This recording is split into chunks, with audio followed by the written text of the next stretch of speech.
My fiancé announced at her bridal shower. I'm marrying him for security, but I'm keeping my options open. I heard about it from her sister. I didn't argue. Just returned the ring to the jeweler and sent her a receipt. She's still calling me from the parking lot. I, 32M, thought I knew the woman I was going to marry.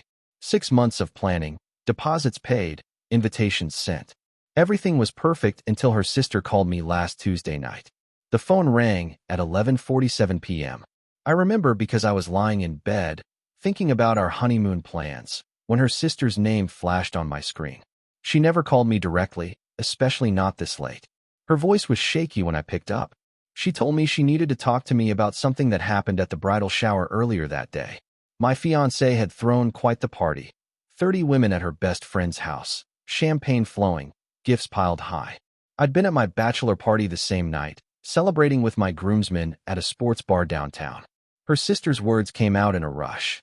She said she couldn't keep quiet anymore, that what happened at the shower was eating her alive. The women had been playing some game where they asked the bride questions about marriage and relationships. Nothing unusual there, typical bridal shower stuff. But then someone asked why she was getting married. Her sister paused on the phone, and I could hear her taking a deep breath before continuing. My fiancé had laughed, apparently, and announced to the entire room that she was marrying me for security, but she was keeping her options open. The room had gone quiet. Her sister said some of the women looked uncomfortable, but my fiancé kept going. She explained that I had a stable job, good benefits, and would make a reliable provider, but she wasn't ready to close the door on other possibilities. My stomach dropped as her sister recounted the details. My fiancé had mentioned a co-worker she'd been texting, someone who made her feel alive in ways I apparently didn't. She'd told 30 women that marriage was just a safety net while she figured out what she really wanted. I sat in the darkness of my bedroom, processing this information. 3 years together. 3 years of thinking we were building something real. I'd bought a house 6 months ago, specifically choosing one she'd love. I'd been working overtime to pay for the wedding she wanted. I'd restructured my entire life around our future together. Her sister apologized for telling me, but said she couldn't watch me walk into a marriage like that. She'd always liked me, she said, and thought I deserved better than being someone's backup plan. I thanked her and hung up. Sleep didn't come that night. The next morning, I called in sick to work. My fiancée was at her job across town, probably texting her coworker and planning her double life. I sat at my kitchen table, staring at the wedding planning folder we'd put together.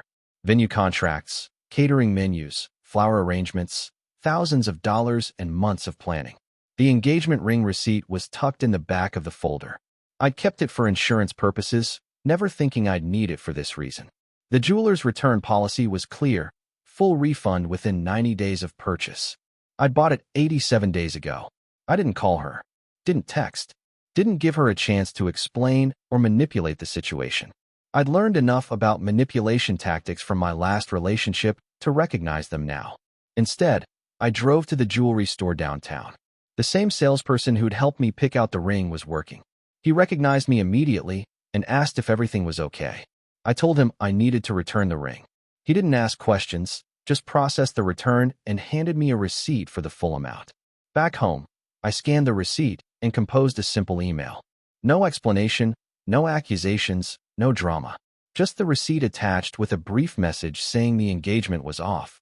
I sent it to her work email and then blocked her number on my phone. The silence lasted exactly 43 minutes. My doorbell started ringing at 2:15 p.m. I looked through the window and saw her car in my driveway, her face pressed against my front door. She was shouting something, but I couldn't make out the words. I didn't open the door. She stayed there for an hour, alternating between ringing the bell and pounding on the door. Eventually, she gave up and left, but not before leaving several voicemails on my work phone. The voicemails were predictable. First, confusion. She couldn't understand why I'd returned the ring without talking to her. Then anger. How dare I make such a drastic decision without giving her a chance to explain? Finally, bargaining. She claimed her sister had misunderstood, that she'd been joking, that she loved me and wanted to work things out. I deleted each message without listening to the full recording. That evening, mutual friends started texting. Word was spreading fast.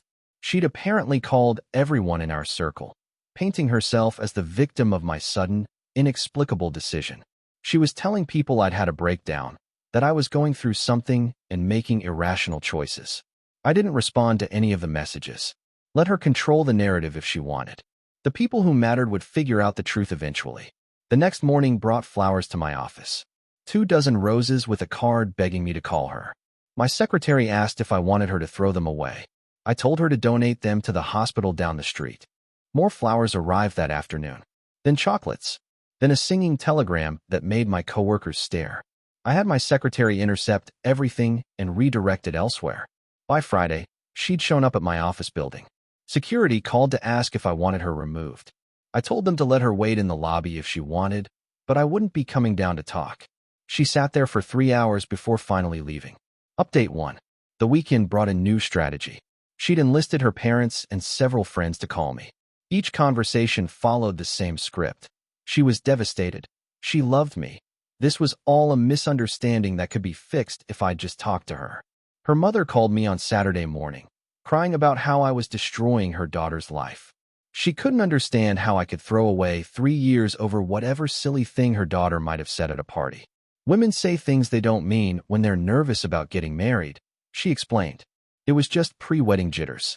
I listened politely and told her I appreciated her concern, but my decision was final. Her father called an hour later with a different approach, man to man. He said, sometimes women needed to feel like they had options even when they didn't. It was just psychology. I shouldn't take it so seriously. These conversations revealed something important. Her family didn't actually know what she'd said at the bridal shower. They were operating on whatever version of events she'd given them. The sister who'd called me hadn't told her parents the truth, probably to avoid family drama. Her best friend called Sunday evening. This conversation was different. She sounded uncomfortable, like she was fulfilling an obligation rather than genuinely trying to help. She mentioned that my fiancé was going through something and might have said things she didn't mean. But there was something in her tone that suggested she'd been at the bridal shower and knew exactly what had been said. I asked her directly if she'd been there when my fiancé made her announcement about keeping options open. The silence stretched for nearly 30 seconds before she admitted she had been. I asked if she thought I should marry someone who saw me as a security blanket while she explored other relationships. She hung up without answering. Update 2. Monday brought the most desperate attempt yet. She'd somehow gotten into my apartment building, probably tailgate behind another resident, and was waiting outside my apartment door when I got home from work. She looked terrible. Clearly hadn't been sleeping, makeup smeared, hair unwashed. She started talking the moment she saw me, words tumbling out in a frantic stream. She was sorry. She'd made a mistake. She'd only been trying to sound sophisticated and worldly to her friends. She didn't mean any of it. She loved me, and only me. I stood in the hallway, keys in my hand, listening to her spiral. She was promising to cut contact with the coworker she'd mentioned. She was offering to quit her job and find something else. She was willing to elope immediately to prove her commitment. When she finally stopped talking, I asked one question. Had her sister lied about what happened at the bridal shower? Had she misunderstood or exaggerated? The look on her face told me everything. She couldn't deny it because too many people had witnessed it. Instead, she tried to minimize it. She'd been drinking. She'd been showing off. She'd been trying to seem independent and strong to her friends. It didn't reflect how she really felt about me. I told her I believed that she believed that now, but I also believed that people's unguarded moments revealed their true feelings. When she'd had the chance to tell 30 women why she was marrying me, her honest answer had nothing to do with love and everything to do with financial security and keeping backup options.